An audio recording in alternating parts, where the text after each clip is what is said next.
እኔ ድንግል ማርያም ታማልዳለች አታማልድም ብዬ የምዳረቅ ምንድን ነው እናስጨንቀኛል። እናትህ ናት ብሏል። እስኪ በሉ እናትህ ናት በሉ እስኪ እኔ ይበቃኛል።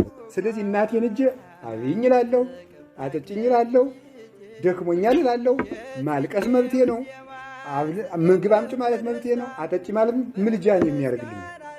ምልጃማ ከዚህ ያነሰ ነገር እኮ ነው። አንድ መርጌታ የሚያደርገው ነገር ማርያም ታማልዳለች እንዴ! እናንተ ወንድሞች ወይ አንዷችሁ ለአንዳችሁ ምን በሉ ተብሏል? ጸልዩ። ድንግል ማርያም ከአማላጅነት በላይ እናታችን ናት። እናት መሆን ነው ትልቁ። አሁን እናትህ እንጀራ ታብላህ የሚል መጽሐፍ ቅዱስ ልመስጣል ጅሉ እስቲ ድና እንግዲህ እናት ልጇን ታጥባ የሚል መጽሐፍ ቅዱስ ላይ የለም ብልና ትሞታል። እናት ልጇን ትታቀፍ የሚል መጽሐፍ ቅዱስ ላይ አለ በልደሙ። እናት ሕፃኑን ማጠብ አለባት የሚል አለ በልደሙ። በእናትነት ስም ተጠቅልሏል። እስኪ በእናትነት ተጠቅልሏል።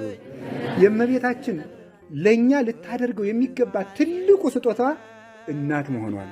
እንዲሁም አባ ጊዮርጊስ የሚለው ምን እንደሆን ታውቃላችሁ? ስለ ንግሥትነትሽ እመቤቴ ነሽ በሉ ሲውላችሁ።